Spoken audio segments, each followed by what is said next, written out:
जी के मंत्री थे वो 8 थे, और तत्व से जानने वाले बाहर से देख करके और वे भाव को समझ लेते थे। इतने बुद्धिमान थे सारे मंत्री कि वे सामने से व्यक्ति के भाव को पढ़ लेते थे।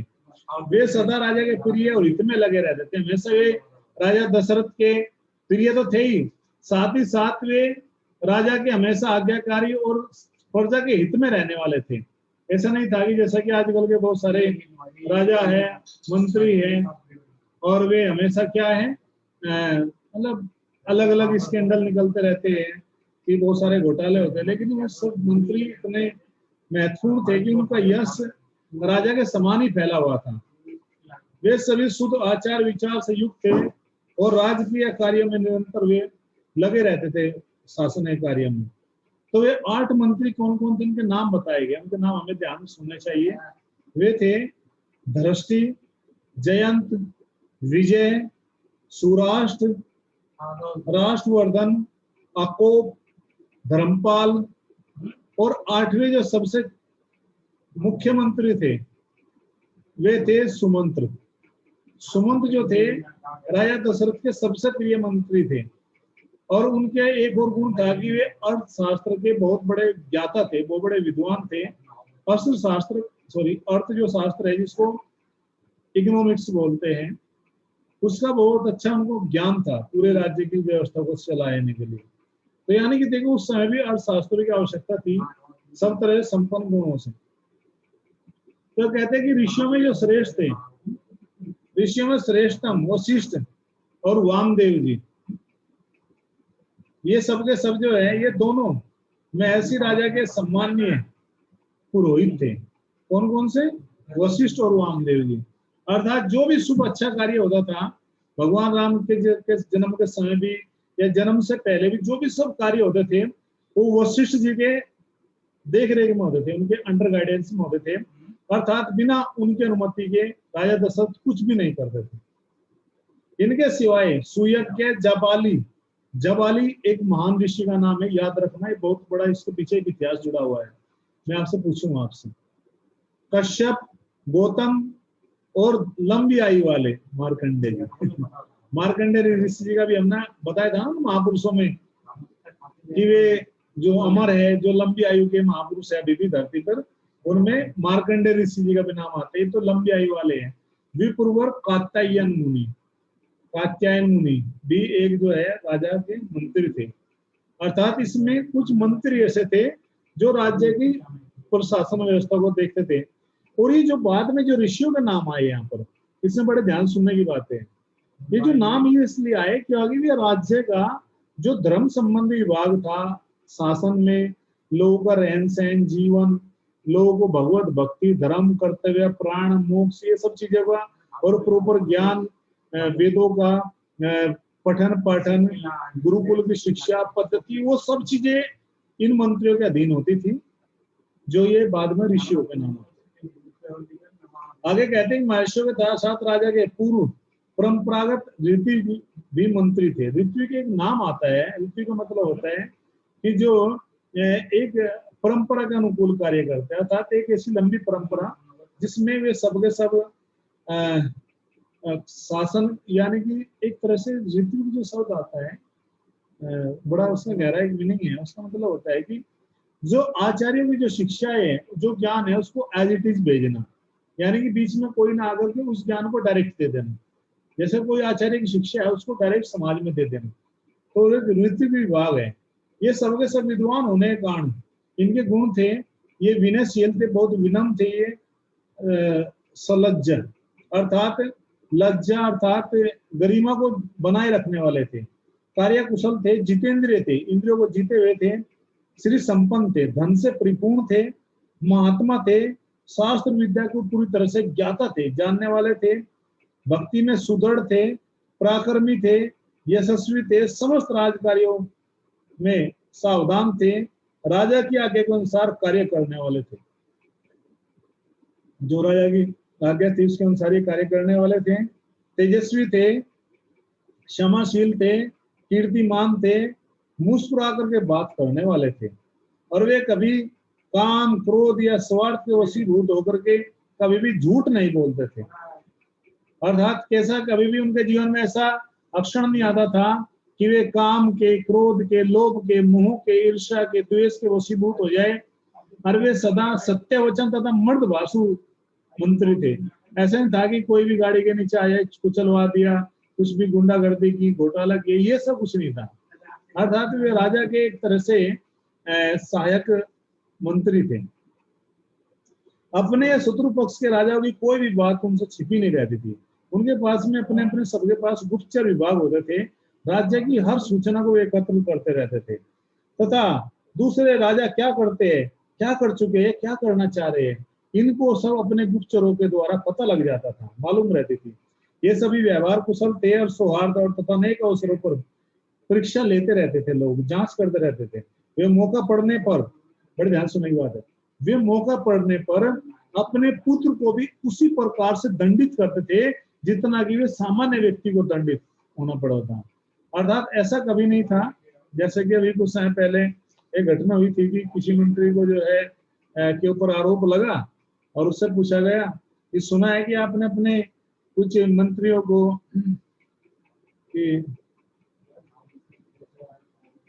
कि कुछ अपने परिवार के या रिश्तेदारों को लाभ पहुंचाने के लिए आपने घोटाला किया है, तो ऐसा क्यों किया? तो मंत्री कहता है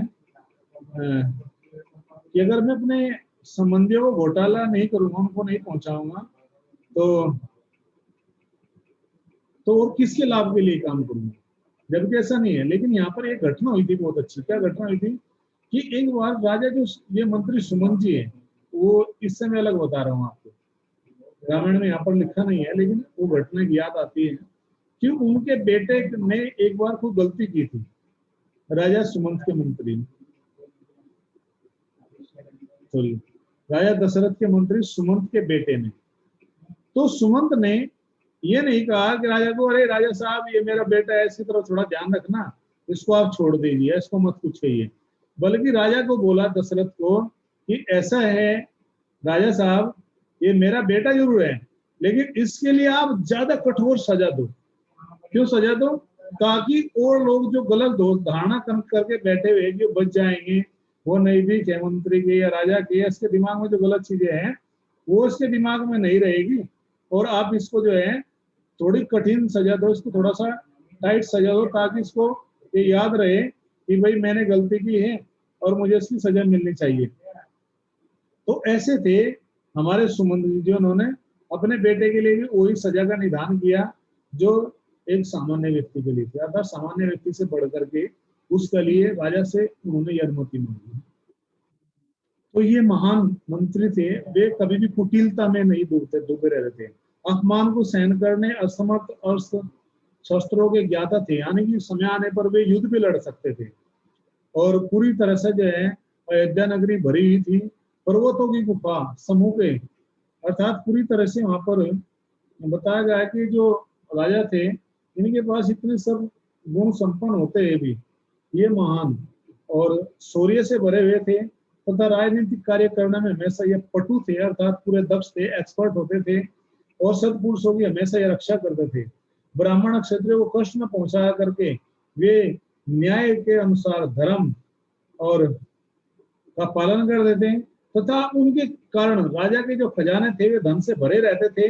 वे अपराधी पुरुष के बलाबल दे करके उसके प्रति जो अपराधी होता था, भले ही वो कितना बलशाली क्यों ना हो, लेकिन उसके लिए हमेशा वे दंड का विधान करते थे।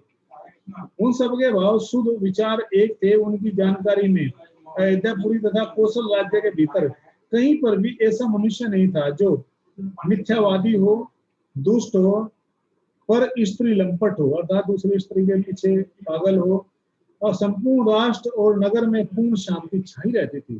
पूरे नगर में सब कुछ जो है लोग आनंद से रहते थे, बड़े मंगल के गीत गाते थे। अयोध्या नगरी में हर तरफ जो है भगवान की कथा चलती रहती थी और इस प्रकार से ये मंत्री हमेशा इनकी व्यवस्था करते रहते थे। उन मंत्रियों के वस्त्र वे सवज सुंदर होते थे, वे उत्तम व्रत का पालन करने वाले थे, राजा के देशी थे और नीति रूपी नेत्रों से वे सदा सजग रहते थे, अर्थात वे सबको समान दृष्टि से देखते थे, किसी के प्रति भी कोई भेदभाव नहीं था। अपने गुणों के कारण ये सभी मंत्री गुरु तुल्य, सबके लिए आदरणीय और राजा के अनुग्रह पात्र थे।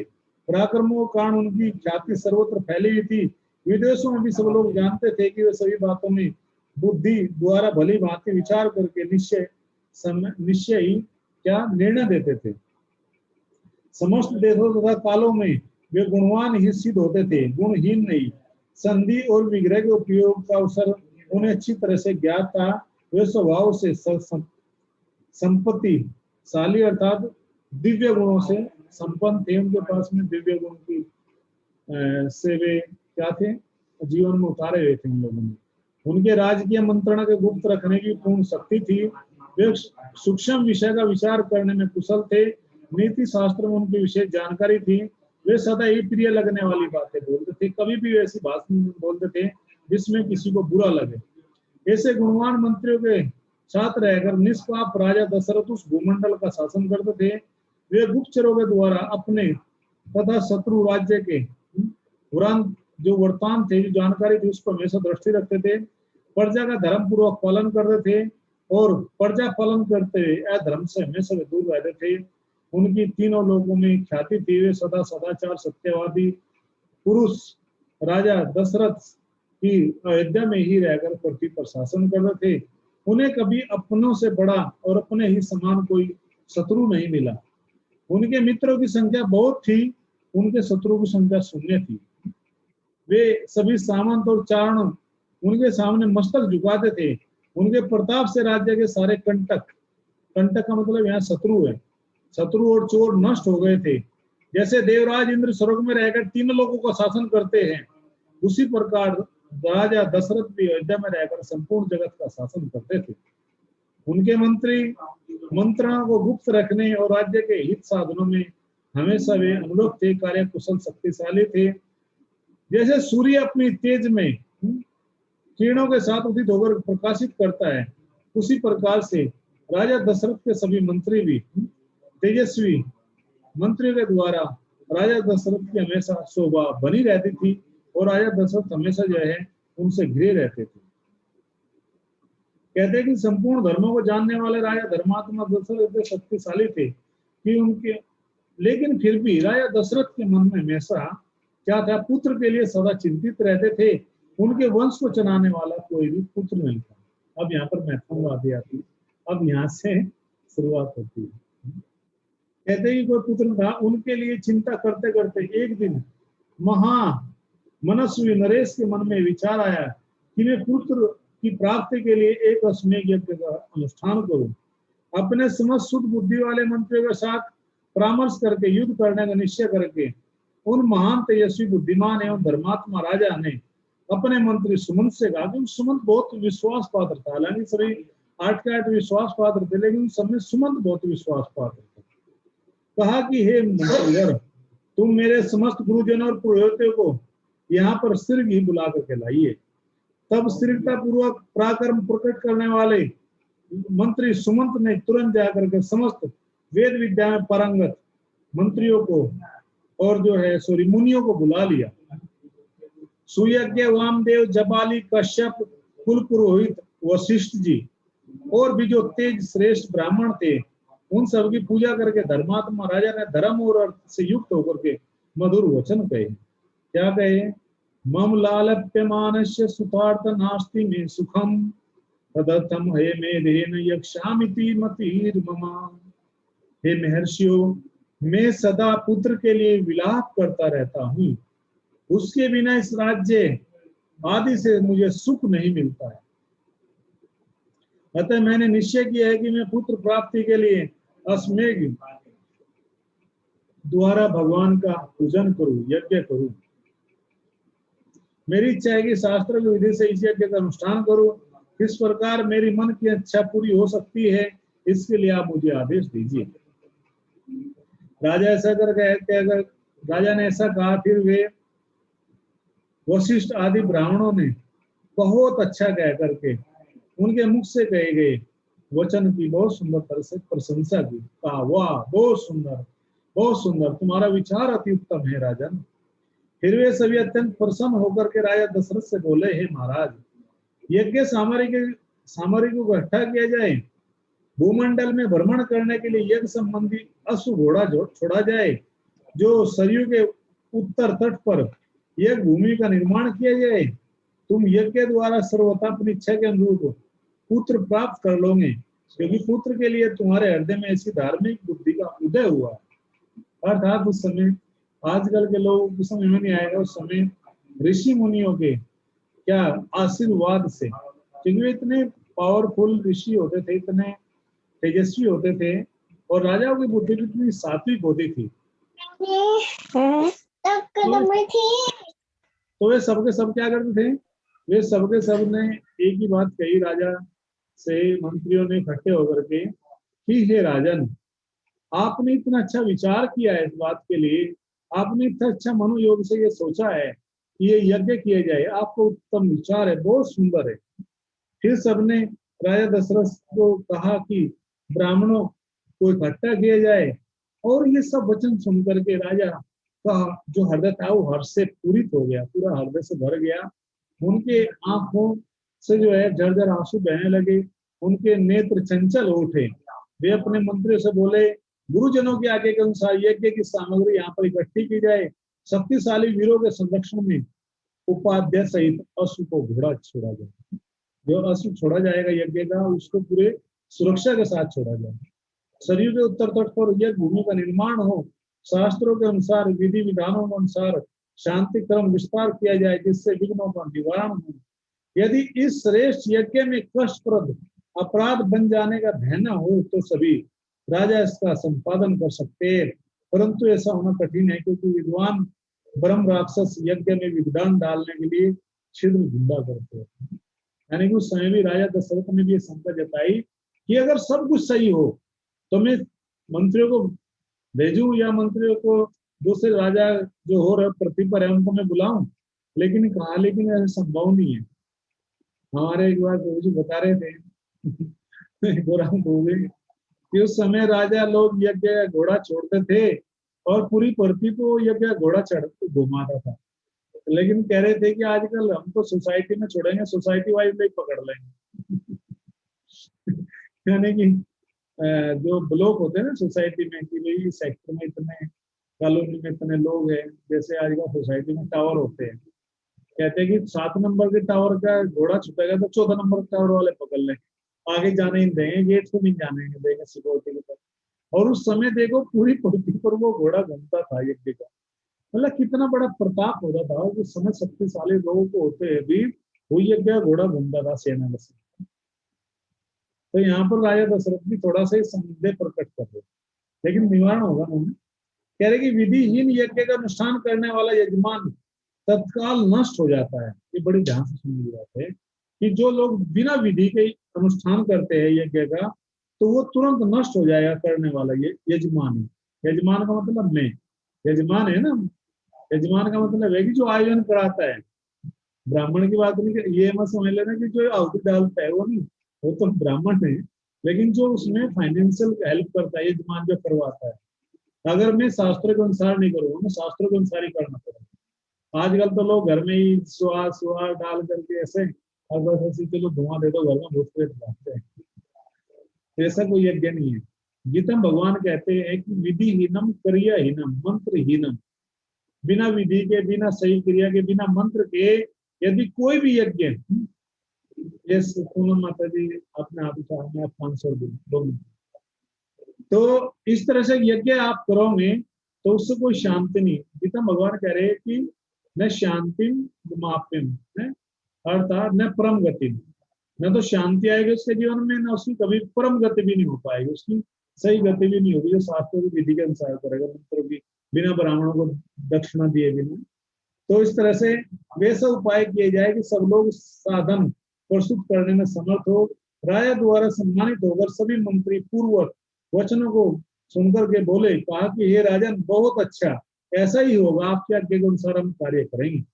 इस प्रकार सभी धर्मा के ब्राह्मण राजा श्रेष्ठ दशरथ को बधाई देते हुए आज्ञा लेकर के जैसे आए थे वैसे ही अपने अपने आश्रम को लौट गए।